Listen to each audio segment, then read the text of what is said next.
What's up, guys? Welcome to my channel. If you've been here before, welcome back. I guess this is a series now. Today I'm going to be talking about the FODMAP / elimination diet that I'm starting on. So I started this diet a couple of days ago, and before I get into it, there's a couple of things I want to just make clear off the bat. When I say diet, I mean the restrictions on the types of food I'm eating. I'm not in any way trying to decrease the amount of food that I eat. This process has nothing to do with my trying to lose weight or anything like that. This is strictly about internal health, like getting a healthier gut, trying to figure out some symptoms of my chronic illness stuff. This is not a weight loss type of diet. I do feel the need to mention I am a complete amateur at this. I'm not gonna sit here and complain about a bunch of things, but if you've seen any of my previous videos, you might know that I have not had great luck with doctors in the past. I also don't have health insurance, and so I'm not in a place to pay to consult anyone. So anything I say that sounds authoritative on this subject is all things I've learned from the internet. I tried my hardest to find real valuable sources. I'm going to link absolutely everything down below. Any of the articles I read that I thought at least seemed legit, any food blogs with recipes I liked. I have struggled with digestive issues for at least about 10 years. I'm actually kind of realizing that it might have been my whole life, but as I got older and have started with this possible fibromyalgia stuff, I'm kind of at a place where I am trying to figure out the digestive stuff again, because I have learned that gut health plays a super important role in the health of the rest of your body, and having digestive issues can cause all kinds of other symptoms, one of which is joint pain. So I'm sort of trying to reset, try out these diets to, it's basically one diet, but it's kind of a combo, but I'm trying to figure out maybe if I can pick out certain foods that cause symptoms for me, see if I can figure out some things. So not going super long into it, I'm just going to rapid fire throw out some symptoms. If any of these sound familiar to you, stay tuned, I will let you know. Like I said, chronic joint pain and fatigue.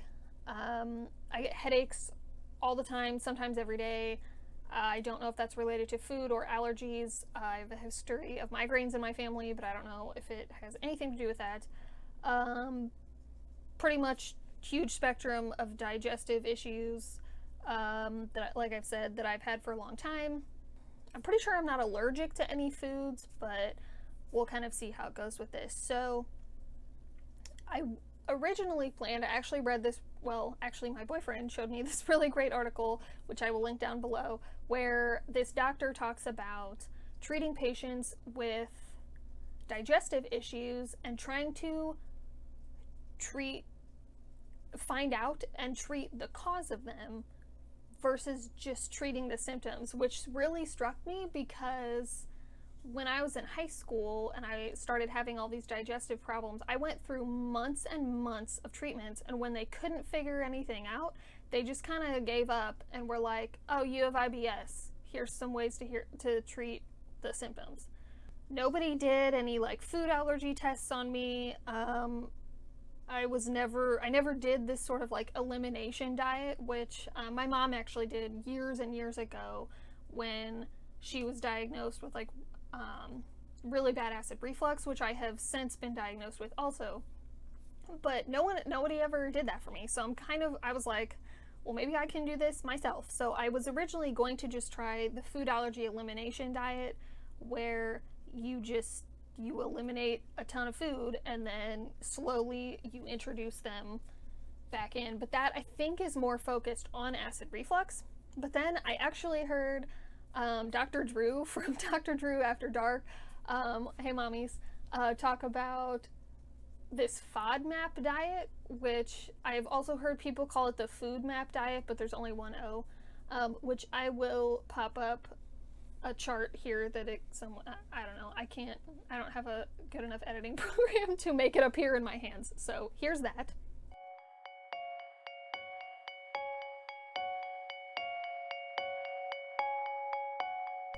Okay, so I can't pronounce hardly any of the words except maybe disaccharides, but the FODMAP diet, from what I understand, is foods can be either high or low in the FODMAP category, and people that have IBS, when you eat foods that are high in FODMAPs, that can cause you discomfort, symptoms, whatever. And they say that for a lot of people, not everyone, but a lot of people with IBS, that eating a diet with the low FODMAP foods, that can help. So I am trying out that diet, but pulling in some things from the elimination diet. I think low FODMAP foods, you don't have to be 100% gluten and dairy free, but there are types of like cheese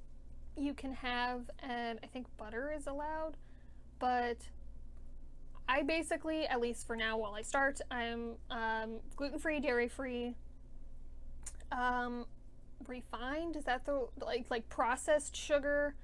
I'm trying to get as little of like processed sugar as possible, using natural sugars. I'm also on a pretty tight budget right now, so some of these things I'm also trying to figure out substitutions for things that are cheaper. I'm gonna do this for at least 3 weeks. I read a few articles that said that ideally any kind of diet like this to figure out if something's causing a problem should be done for 4. I'm just gonna see how it goes. As far as expectations, I learned a long time ago, when it comes to health related things, I never get my hopes up. So I'm really not expecting much from this diet, but I am hoping maybe 1 or 2 things I can figure out. I'd like to eat bananas again. Side note, that's the one thing. Bananas are supposed to be good for gut health, but for some reason, they're also supposed to be good for acid reflux, but it seems like they trigger it for me, and I haven't eaten bananas in probably like 5 years, because when I eat them, I would get acid reflux so bad that I throw up. So, there's that. But yeah, there was a fun thing you didn't know about me. But yeah, so 0 expectations. Let's do it.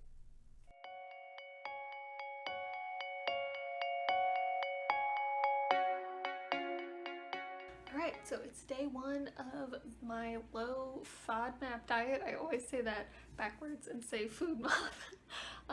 But I guess technically it's day 2, but we went grocery shopping yesterday and I got a lot of produce and just budget friendly ingredients. But I started actually cooking a little bit today. I am making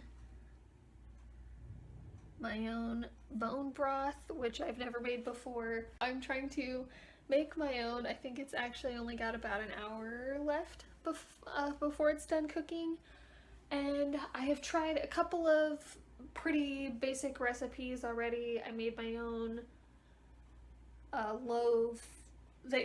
the abbreviation is LowFO, which sounds really dumb, but honestly, as often as I've been saying it in the last few days, it's just faster. So I found a recipe for LowFO, whatever, okay. For LowFO pasta sauce, I like to take I really like spaghetti squash. I will also chop up zucchini noodle, well, they're not noodles, but I will chop up zucchini really, really thinly so they look like noodles and make spaghetti out of that. I might eventually just get some gluten-free pasta just for when I want something that's really quick and easy, but I would like to do it with vegetables instead, just because that is better for you. It's only day 2. I haven't noticed any terrible, what's the word I'm looking for? Not reactions, but cravings or side effect. God, what is that word that I'm looking for? I don't know, whatever. I haven't noticed a ton of symptoms from the change in my diet yet, but it's only day 2, so those may still be to come, but hopefully they won't be so bad. But yeah, so I am cooking up a storm, and hopefully we'll have some good sort of bases so that I don't have to do a ton of cooking every day just to prepare basic meals. Alright, so it's day 3. I'm about to make a recipe I really hope works out. I'm really excited about it. It's like called gut healing soup, which doesn't sound very exciting, but it's, I think, basically like potato soup, but with less rich. It's supposed to be good for your stomach, and it sounds really delicious. I really hope this one works out. I have noticed so far, like I was saying last night, I haven't had any super, like, insane cravings. I had a headache earlier, but I don't know if it's because of sugar or caffeine withdrawals. I don't consider myself somebody who has tons of caffeine all the time. I probably, well, I know I eat too much sugar, but it's not insane. I don't drink an insane amount of soda. So, it could be allergies, I don't know, but I'm hoping, that's one of the things I'm hoping through this, diet process, is maybe I can figure out something that's causing the headaches, or if it's just a lack of nutrients or something.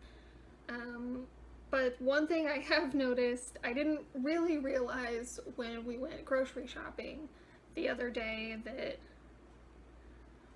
without spending a ton of money on fancy gluten-free, dairy-free snacks and that kind of thing, I don't really have anything that is quick as far as just popping something in the oven or just being able to take it out of the fridge and eat it. I bought a couple cups of dairy-free yogurt just to try it, but those things are like $2 a cup, and that is not sustainable. So now I'm understanding more why people do meal prep. I don't think that's something I will do like super far in advance, but even if I can find a recipe for some sort of like quick snack where, like, in place of where I would normally have eaten a granola bar. So yeah, so it's not too horrible yet, but we're only on day 3 of a lot, so hopefully this soup is good. Okay, so the soup was super good. The only thing that the soup was super good. The soup was really good. The only thing I wish is that I had bread with it, so I'm going for it. I'm going to attempt gluten-free bread. I'm scared, but we'll see how this goes.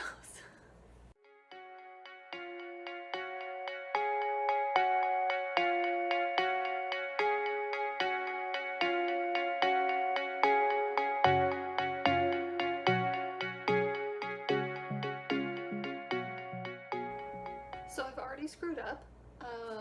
I was going to have the recipe so that I was going to cut the recipe in half so that if it turned out bad that I didn't mess up a bunch, like I didn't just waste a ton of ingredients, but because I know better, because I'm terrible about this, but I screwed up and put the full amount of yeast in it that I was supposed to. So I'm pretty sure that's like, I've never made bread, but I know that's a big deal, and I think if it has double the yeast but half everything else, that is not going to work.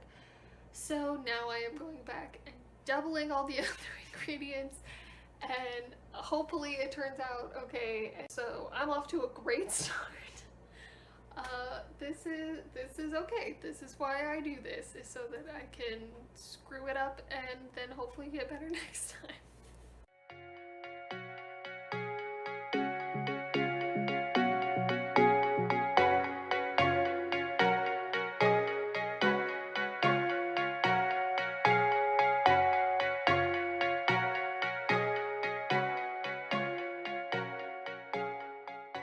It looks like bread. I was very concerned because it looks like this on top. It does not look at all like it's supposed to in the recipe, but it looks like bread on the inside. It smells amazing. I'm gonna call this a semi-win. I haven't tasted it yet because it's still really hot, but I think, well, I might as well.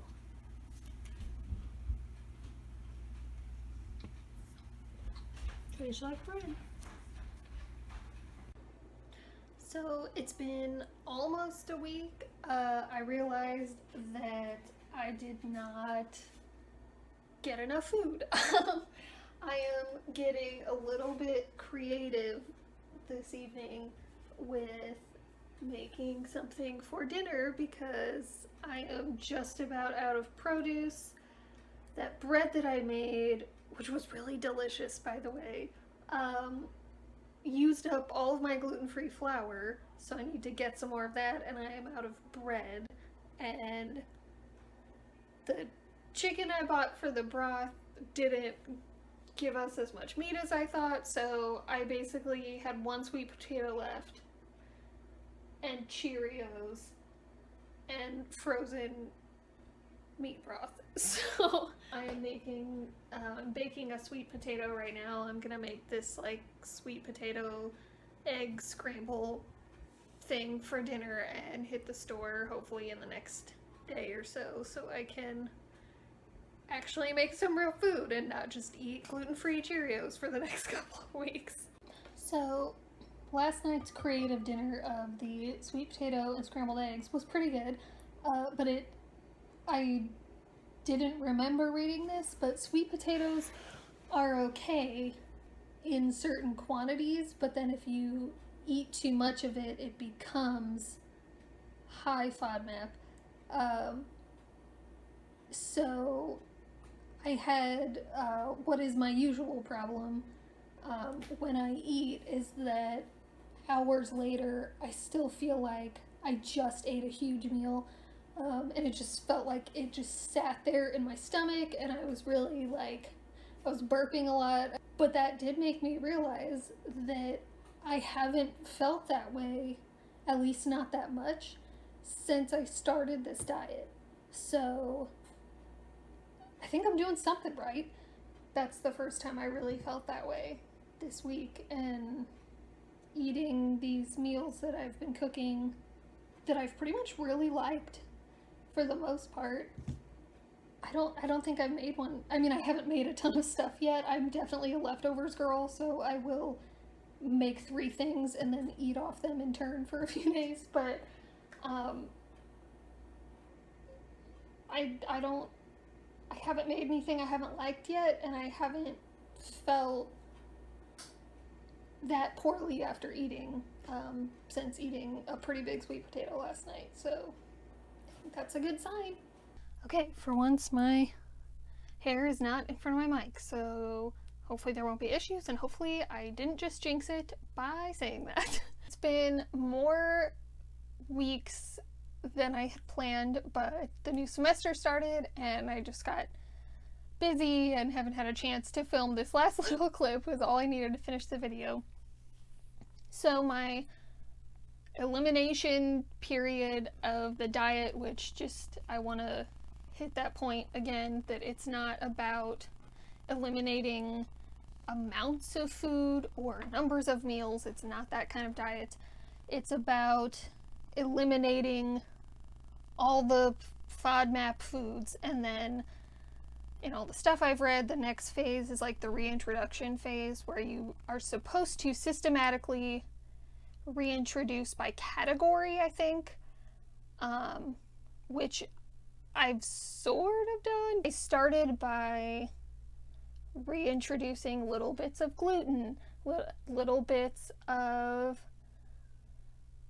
dairy, just that the kind of stuff that I was pretty sure wasn't the problem anyway. I have figured out, I think,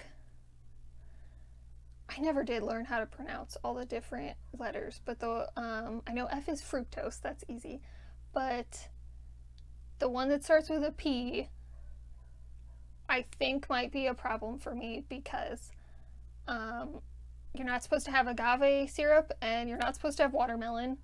And I bought these ice cream pops the other day, and after like a bite and a half, my stomach just started to feel that like weird, heavy, bloated when you barely ate anything kind of a feeling. And I looked it up, and it's either the fructose or I think both of those things have the one that starts with a P.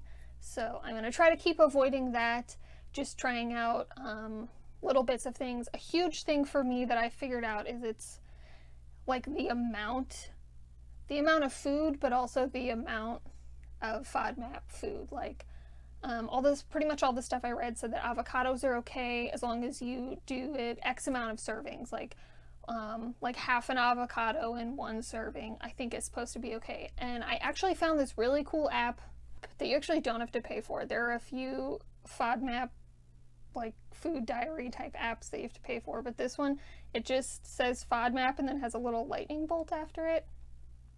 And mostly I just use it, you can look things up pretty quickly and it'll tell you if it's high, low, or medium. If you click on it, sometimes it'll tell you like which category it's in, or give you, if it's medium, it'll tell you like how much you can have before it's high. But for now, I'm kind of doing a half and half, trying to, if I'm gonna have things that are maybe a little bit more medium to high FODMAPs in a meal, I try to make sure it's only like one thing. I'm trying to make sure I'm still eating low FOD. I need a counter of how many times I say FODMAPs in this video. But just trying to make sure I'm eating enough LowFO meals in a day that it doesn't become a recurring problem. And so far I felt pretty good. I've only had that like similar, just like really heavy sitting feeling a couple of times, and it's when I misunderstood how much of something I was allowed to have.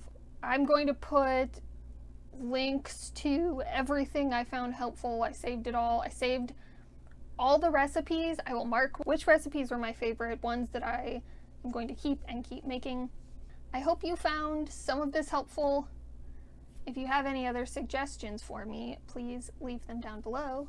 Thank you so much for watching, and I'll see you next time.